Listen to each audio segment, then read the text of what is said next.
Assalamualaikum warahmatullahi wabarakatuh. Alhamdulillahirabbil alamin. Assalatu wassalamu ala asyrafil anbiya wal mursalin sayyidina wa nabiyyina wa maulana Muhammadin wa ala alihi wa sahbihi ajmain, amma ba'du. Jamaah YouTube ya rahimakumullah.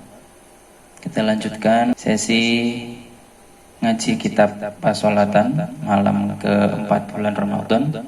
Setelah kemarin kita mengupas tentang air yang suci dan mensucikan, di mana kita kemarin sudah membahas tentang dunal qullataini ataupun air yang kurang dari 2 kulah.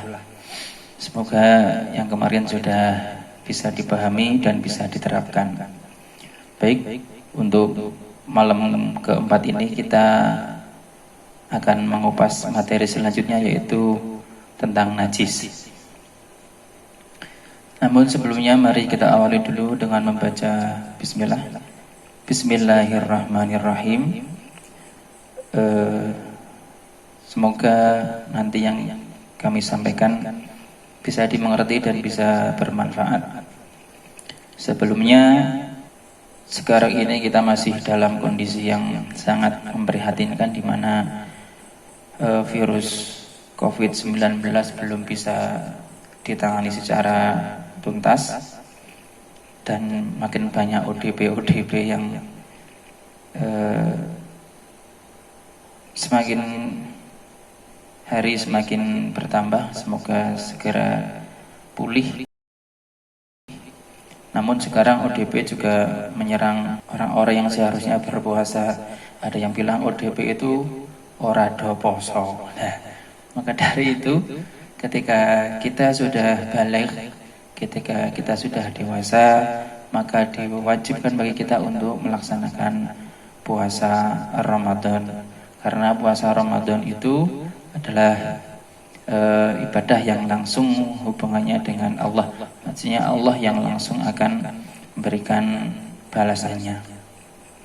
Untuk itu ayo kita berusaha semaksimal mungkin untuk bagaimana kita bisa menjalankan ibadah puasa tersebut, karena itu juga masuk dalam rukun Islam. Ketika kita tidak berpuasa, maka kita belum komplit disebut sebagai orang Muslim atau orang Islam. Baik, kita lanjutkan. Atas permintaan dari para jamaah, saya disuruh untuk membacakan semuanya, baru nanti dijelaskan dengan memakai bahasa Indonesia. Baik, kita mulai. An-najasatu, najis inggih punika perkawis ingkang kotor menggah syarak. Kadosta setunggal batang, nomor kalih getih, nomor 3 nanah, nomor sekawan sedaya perkawis ingkang medal saking ubul utawi dubur, nomor gangsal segawon lan andhapanipun kadosta celeng lan sapanunggalipun, nomor 6 powan utawi susu ingkang boten susu saking kewan ingkang boten halal dagingipun. Nomor 7 iler. Nomor 8 utah-utahan utawi muka gumohan nika. Nomor 9 arak, tuwin sedaya bahan minuman keras. Lah menika contoh-contoh barang ingkang najis. Baik, langsung saya akan ulas. Yang pertama, najis itu seperti satu bangkai. Bangkai di sini selain bangkai manusia, kemudian belalang, dan juga ikan air. Jadi kalau bangkai manusia, kemudian bangkai belalang dan bangkai ikan air itu tidak najis. Selain itu, maka hewan tersebut najis hukumnya. Bangkai ya, ini ya, bangkai hewan apapun najis kecuali bangkainya belalang dan juga bangkainya ikan laut atau ikan yang hidup di air saja. Kemudian yang nomor 2 yaitu darah. Kemudian nomor 3 nanah. Nomor 4 semua perkara yang keluar dari ubul atau dubur, baik itu manusia maupun hewan, kecuali air mani dan juga angin. Angin itu dalam tanda kutip mungkin kentut dan sebagainya, itu tidak najis. Jadi semua perkara yang keluar dari, mohon maaf, ubul dan dubur kita itu najis, sekali lagi kecuali air mani dan juga angin. Nomor 5 anjing, kemudian babi, celeng dan seterusnya itu juga najis.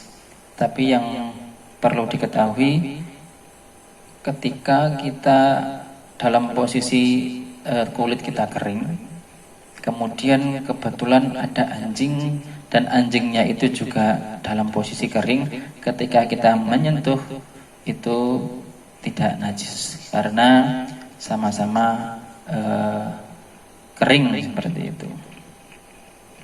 Kemudian yang nomor 6 susu dari hewan yang tidak halal dagingnya.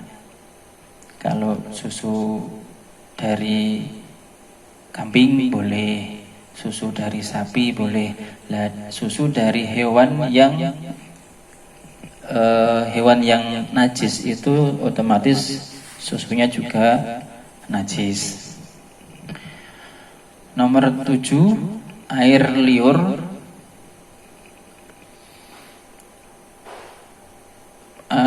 Dulu saya pernah dijelaskan air liur itu ketika kita tidurnya kita pakai bantal, maka air liurnya tidak najis. Cuman kalau kita tidak memakai bantal karena tidak ada penyangganya, ketika kita tidur dan keluar air liur, maka air liurnya tersebut masuk kategori najis seperti itu. Itu air liur. Kemudian nomor 8 air dari mabuk, entah itu mabuk kendaraan atau mabuk mamanya sakit perut kemudian mutah. Nah itu air dari mutahannya itu najis, kecuali mutahannya bayi ketika sang bayi tersebut sedang disusui oleh ibunya, itu tidak termasuk kategori najis. Jadi enggak masalah ketika ada ibu menyusui kemudian anaknya mutah, itu air mutahannya itu tidak najis. Atau bisa dibilang air mutahannya dari bayi yang sedang menyusui, yang sedang disusui itu ma'fu, seperti atau dimaafkan, jadi enggak masalah. Nomor 9 arak atau semua bahan minuman keras yang memabukkan, seperti alkohol yang dibuat dari arak. Kalau alkohol yang dibuat dari tebu, buah tebu, itu tidak najis, tapi tetap haram karena bisa mengakibatkan mabuk atau kalau orang Jawa bilang mendem seperti itu. Baik, seperti itu. Ini contoh najis yang sudah saya sampaikan, sudah saya rangkum. Mudah-mudahan menambah pengetahuan saya, pengetahuan jamaah semuanya, dan kita lebih berhati-hati dalam menyikapi najis tersebut. Demikian dari saya, kurang lebihnya mohon maaf. Kita akhiri dengan membaca tahmid. Alhamdulillahi rabbil alamin, wal afwu minkum wallahul muwaffiq ila aqwamit thariq. Wassalamualaikum warahmatullahi wabarakatuh.